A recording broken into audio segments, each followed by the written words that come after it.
오늘 하나님께서 우리에게 주신 말씀은 이사야서 25장 1절에서부터 12절 말씀입니다. 이사야 25장 1절에서부터 12절 말씀 합독하겠습니다. 시작. 여호와여, 주는 나의 하나님이시라. 내가 주를 높이고 주의 이름을 찬송하리오니 주는 기사를 옛적에 정하신 뜻대로 성실함과 진실함으로 행하셨음이니라. 주께서 성읍을 돌무더기로 만드시며 견고한 성읍을 황폐하게 하시며 외인의 궁성을 성읍이 되지 못하게 하사 영원히 건설되지 못하게 하셨으므로 강한 민족이 주를 영화롭게 하며 포악한 나라들의 성읍이 주를 경외하리이다. 주는 포악한 자의 기세가 성벽을 치는 폭풍과 같을 때에 빈궁한 자의 요새이시며 환난을 당한 가난한 자의 요새이시며 폭풍 중에 피난처이시며 폭양을 피하는 그늘이 되셨사오니 마른 땅의 폭양을 재앙같이 주께서 이방인의 소란을 그치게 하시며 폭양을 구름으로 가림같이 포악한 자의 노래를 낮추시리이다. 만군의 여호와께서 이 산에서 만민을 위하여 기름진 것과 오래 저장하였던 포도주를 연회를 베푸시리니 곧 골수가 가득한 기름진 것과 오래 저장하였던 맑은 포도주로 하실 것이며 또 이 산에서 모든 민족의 얼굴을 가린 가리개와 열방 위에 덮인 덮개를 제하시며 사방을 영원히 멸하실 것이라. 주 여호와께서 모든 얼굴에서 눈물을 씻기시며 자기 백성의 수치를 온 천하에서 제하시리니 여호와께서 이같이 말씀하셨느니라. 그날에 말하기를 이는 우리의 하나님이시라. 우리가 그를 기다렸으니 그가 우리를 구원하시리로다. 이는 여호와시라. 우리가 그를 기다렸으니 우리는 그의 구원을 기뻐하며 즐거워하리라 할 것이며 여호와의 손이 이 산에서 나타나시리니 모압이 거름물 속에서 초계가 밟힘같이 자기 처소에서 밟힌 것인즉 그가 헤엄치는 자가 헤엄치려고 손을 편같이 그 속에서 그 손을 펼 것이나 여호와께서 그의 교만을 인하여 그의 손을 능숙함에도 불구하고 그를 누르실 것이라. 내 성벽에 높은 요새를 헐어 땅에 내시리되 진토에 미치게 하시리라. 아멘. 이사야 24장이 무서운 심판의 하나님을 기록하고 있다면 25장은 구속받은 자들의 찬송으로 시작하고 있습니다. 1절에 여호와여, 주는 나의 하나님이시니라 라고 시작을 합니다. 찬양의 대상이 누구입니까? 바로 여호와 하나님입니다. 또 여호와의 뜻은 여러분들도 아시다시피 스스로 계시는 분이십니다. 그렇게 오직 유일하신 하나님이라는 그 단어와 가장 잘 어울리는 단어입니다. 여호와 하나님을 찬양할 수 있는 사람은 그분이 행하신 일을 알고 믿는 사람입니다.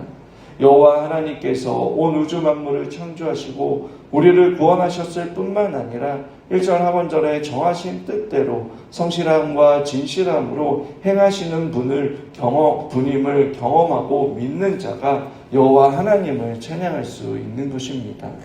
여호와 하나님을 알지도 못하고 믿지도 못한다면 결코 찬양할 수 없습니다. 그가 찬양을 한다 하여도 단지 노래일 뿐인 것입니다. 하지만 창조주 하나님께서 우리를 죄에서 구원하시고 지금까지, 아니 세상 끝날까지 나를 사랑하고 끝까지 책임져 주신다라는 그 고백을 하는 사람이 하나님께서 기뻐하시는 진정한 찬송을 할 수 있는 것입니다. 잠깐 찬양에 대해 생각해 보면 찬양의 사전적 의미는 아름다움이나 훌륭한 따위를 기리고 드높인다는 뜻이 있습니다. 또 찬송의 사전적 의미는 기를 찬, 기를 송으로 특정 대상에 대해 미덕을 기리고 칭찬함이라는 뜻이 있습니다. 즉 사전적 의미는 어떠한 대상과 존재와 그가 행한 것을 기리고 높이는 것을 말하는 것입니다. 성경에도 이와 비슷한 구약의 단어가 있습니다. 히브리어 동사 중에 할랄이라는 단어입니다. 시편에서만 55회로 가장 많이 사용되고 있습니다. 그 뜻으로 빛을 비추다, 자랑하다라는 뜻이 있습니다. 이 동사가 강조형으로 사람에게 쓰이면 자랑하다, 뽐내다라는 단어로 사용하고 있지만 하나님께 사용될 때에는 찬양하다, 찬송하다라고 기록하고 있습니다. 즉 이스라엘은 이 용어를 통해 끊임없이 자신을 자랑하고 싶고 높이고 싶은 그 이기적인 욕망을 거절하고 인간의 궁극적인 목적인 하나님만을 높이고 영광을 드리는 찬양을 위한 존재로서 이 단어를 사용하는 것입니다. 이사야서 43장 21절에 이렇게 말씀합니다. 이 백성은 내가 나를 위하여 지었나니 나를 찬송하게 하려 함이라. 즉 하나님께 선택받은 백성은, 하나님께 구원받은 그 백성은 하나님을 찬양할 수 있는 것입니다. 오늘 이 새벽 구원의 은혜로 말미암아 여호와 하나님을 알고 믿음으로 찬양할 수 있다는 것에 대해 감사로 하루를 시작하는 저와 여러분이 되기를 원합니다. 그렇다면 이사야가 고백하는 여호와 하나님을 찬양하는 이유가 무엇입니까? 첫째로 이사야는 여호와 하나님의 성실하심과 진실하심 때문에 찬양을 한다라고 고백을 합니다. 하나님은 오래전에 세우신 계획을 신실하게 이루시는 하나님이십니다. 변덕스러움이 아니라 옛적에 정하신 뜻대로 일하시는 분이십니다. 만약 하나님이 자신의 기분에 따라 혹은 우리의 행동에 따라 변덕스러운 분이시라면 그럼 우리는 그분을 신뢰할 수 없을 것입니다. 그러나 하나님께서는 말씀을 통해 자신을 우리에게 드러내 주셨고 또 말씀을 통해 자신의 뜻을 알려주셨습니다. 그리고 변함없이 말씀대로 이루어 주셨습니다. 그렇게 우리는 그분의 말씀을 신뢰하고 의지할 수 있는 것입니다. 6절에 골수가 가득한 기름진 것과 오래 저장되던 맑은 포도주로 하실 것이며 라고 말씀합니다. 여기서 구원받은 자들에게 하나님께서 잔치를 베풀어 주시는 것을 보게 되는데 골수가 가득한 기름진 것과 맑은 포도주는 여러분 우리의 영혼을 기름지게 하고 풍요롭게 살찌우는 하나님의 말씀을 의미합니다. 시편 63편 5절과 6절에 이렇게 말씀합니다. 골수와 기름진 것을 먹음과 같이 나의 영혼이 만족할 것이라. 나의 입이 기쁨 이슬로 주를 찬송하되 내가 나의 침상에서 주를 기억하며 새벽에 주의 말씀을 작은 소리로 읊조릴 때에 하오리니라고 말씀합니다. 오늘 이 새벽 우리가 주님을 찬송할 수 있는 이유 역시 우리에게 말씀으로 찾아와 우리에게 믿음을 주시고 또 우리가 마땅히 해야 할 일을 알려주셔서 우리를 복된 인생이 되게 하시기 때문입니다. 오늘 이 새벽 우리에게 여호와 하나님을 위해 찬양할 수 있는 새날을 주심과 또 하나님의 말씀대로 순종하는 자들을 통해 하나님의 뜻을 이루어 가시는 것을 찬양하는 저와 여러분들이 되시길 원합니다. 두 번째로 하나님을 찬송해야 하는 이유는 하나님은 연약한 자를 도우시는 하나님이시기 때문입니다. 4절에 주는 포악한 자의 기세가 성벽을 치는 폭풍과 같을 때에 빈궁한 자의 요새이시며 환난을 당한 가난한 자의 요새이시고 또 폭풍 중에 피난처이시고 폐강을 피하는 그늘이 되셨다라고 고백하고 있습니다. 또 5절에 마른 땅의 폭양을 재앙같이 주께서 이방인의 소라를 그치게 하시고 폭양을 구름으로 가림같이 포악한 자의 노래를 낮추신다라고 고백합니다. 자신들을 신뢰하지 않고 하나님을 신뢰하는 그러한 빈궁한 자와 가난한 자는 하나님의 도우심을 잊게 됩니다. 반면 자신을 신뢰하는 자들은 하나님의 심판의 대상이 된다는 것입니다. 폭풍, 환난, 폭양 등 그런 그리스도인들을 넘어뜨리기 위해 찾아오는 불청객들입니다. 이러한 것들은 경제적인 문제로 찾아오기도 하고 또 건강의 문제로 찾아오고 또 관계의 문제로도 찾아오기도 합니다. 이러한 것들이 찾아오면 이기기가 쉽지 않습니다. 비가 갑자기 쏟아질 때 우리는 어디든지 피할 곳을 찾습니다. 우산이 없으면 처마 밑이라도 들어갑니다. 비를 멈출 수는 없어도 피할 곳이 있으면 견딜 수 있습니다. 우리의 삶도 그렇습니다. 모든 문제를 당장 멈출 수 없을 때가 있습니다. 그러나 하나님께 피할 수 있습니다. 그 폭풍에서, 여러분 그 비바람에서 벗어나는 최고의 방법은 하나님께서 그 바람을 방향을 바꾸어 주시거나 소멸하여 주시는 것입니다. 그러니 그 여호와 하나님께 피하시길 바랍니다. 오늘 우리에게 주신 말씀처럼 여호와 하나님께서 우리의 성벽이 되시며 요새와 피난처가 되어 주실 것입니다.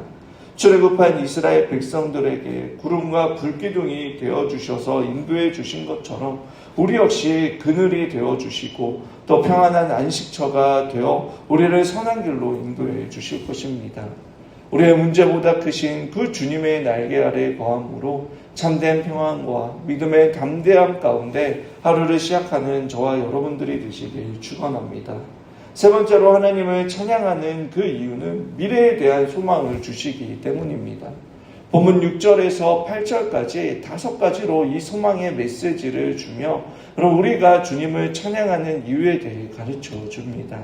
첫째로 여호와의 잔치입니다. 6절의 말씀에 보면 만군의 여호와께서 이 산에서 만민을 위하여 기름진 것과 오래 저장하였던 포도주로 연회를 베푸시리니 초청의 대상자들은 만민이며 장소는 시온산입니다.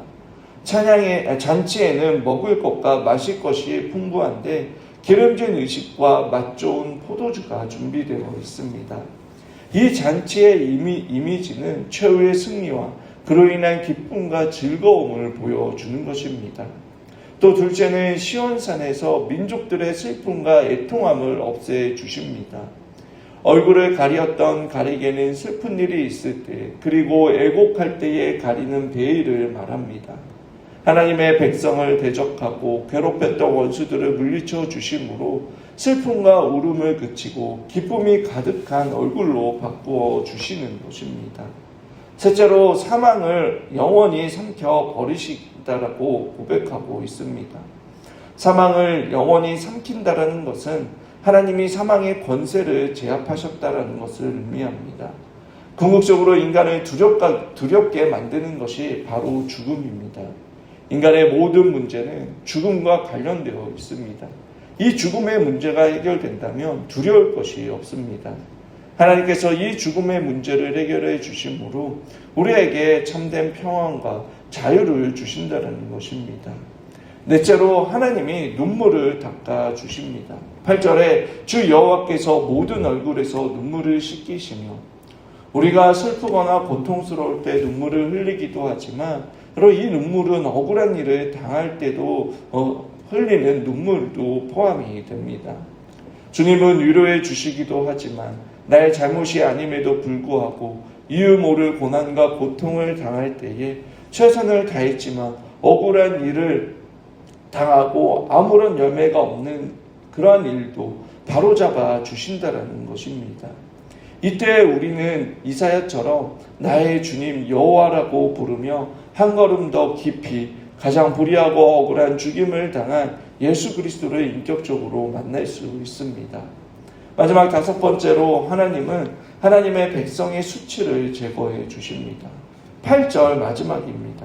자기 백성의 수치를 온 천하에 제거하시리라. 당시 여러분 이스라엘은 친아수르 정책을 폈습니다. 그것은 곧 주변 국가들과 노선을 달리하는 것이었습니다. 그러니 당연히 주변 국가들로 하여금 조롱과 모욕과 협박을 받았습니다. 그러나 이제 아수르가 무너지고 하나님의 뜻대로 나라가 세워진다면 하나님께서는 그 모든 수치를 제거해 주시며 굳건히 나라를 세워주실 것을 약속하는 것입니다. 8절 끝에 이 일은 반드시 성취하리라 라고 여호와의 이름을 걸고 말씀하고 있습니다. 하나님의 나라와 영광을 위해 믿음을 지키며 끝까지 완주하는 자에게 약속된 것은 이 세상의 그 무엇과 비교할 수 없는 하나님의 영광이며 승리의 기쁨입니다. 그리고 그것을 위해 이 땅에서 살아가면서 결코 혼자가 아닌 성령님과 또 공동체가 있다라는 것을 기억하시길 바랍니다. 그리고 우리 모두 함께 9절에 우리의 하나님이시다라고 부르며 함께 찬양과 영광을 하나님 여호와께 드리는 저와 여러분이 되길 바랍니다. 여러분, 이 미래에 대한 확신에 찬 그 하나님의 말씀을 듣고 이스라엘 백성들은 9절부터 감사와 찬양을 드립니다. 9절의 그 날에 하나님의 약속이 반드시 이루어지는 날을 가리킵니다. 하나님의 말씀을 기억하고 간직한 사람은 우리 하나님이시라라는 우리가 그를 기다렸으니 그가 우리를 구원하시리로다. 이는 우리가 그를 기다렸으니 우리는 그의 구원을 기뻐하며 즐거워하리라 할 것이며, 즉 구원의 기쁨을 경험하며 잠잠히 기다리고 그렇게 기다렸던 그 사람은 여러분 수동적으로 찬양하는 것이 아니라 10절에 여호와의 손이 이 대적들을 물리치고 악이 무너지는 것을 보고 경험한 자라며 나의 하나님, 우리의 하나님이라고 여러분 자원하여서 기쁨으로 하나님을 찬양할 수밖에 없는 것입니다. 그리고 11절에 그 날에 우리를 괴롭혔던 악인들의 손은 심판을 견디지 못하고 살아남기 위해 공중에 허우적대지만 하나님의 자녀들의 손은 구원의 하나님께로 손을 들며 찬양할 것입니다. 또 하나님의 손은 교만한 악인들을 누르시지만 여러분 두 손을 펴고 하나님께 나아가는 자는 하나님께서 그 손을 붙잡아 주시고 우리를 일으키시고 구원하여 주실 것입니다.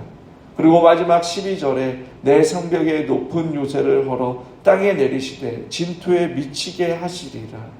즉 이 말씀은 인간이 아무리 최고의 기술을 가지고 견고하게 건물을 세운다 하더라도 강한 지진을 견디지 못하고 무너지는 것처럼 하나님을 대적하는 그 세력은 반드시 그들의 교만으로 무너지며 하나님의 심판을 피할 수 없다라는 것입니다. 우리는 항상 이 경고의 말씀을 간직해야 하는 것입니다. 여러분, 우리는 언제나 휘몰아치고는 그러한 폭풍이 있고 예상하지 못한 곳에서 찾아오는 크고 작은 환란이 있습니다. 또 우리를 공경에 빠뜨리게 하고 우리를 무너뜨리기 위해 계획적으로 접근하는 그러한 악한 세력들도 있습니다. 그럼에도 불구하고 우리가 두려워하지 않고 담대히 소망을 가지며 살아갈 수 있는 것은 우리의 피난처가 되시고 요새가 되시며 때로 우리의 눈물을 닦아주시고 우리의 수치를 제거해 주시는 분이 계시기 때문입니다. 십자가를 통해 우리를 얼마나 사랑하시는지, 우리가 얼마나 존귀한 존재인지 이 세상의 것으로 증명하신 것이 아니라 하나님 아버지께서 직접 독생자 예수 그리스도를 통해 증명해 주셨기에 우리는 두려워하지 않으며 어둠이 아닌 빛 가운데로 살아가는 자들이 될 수 있습니다.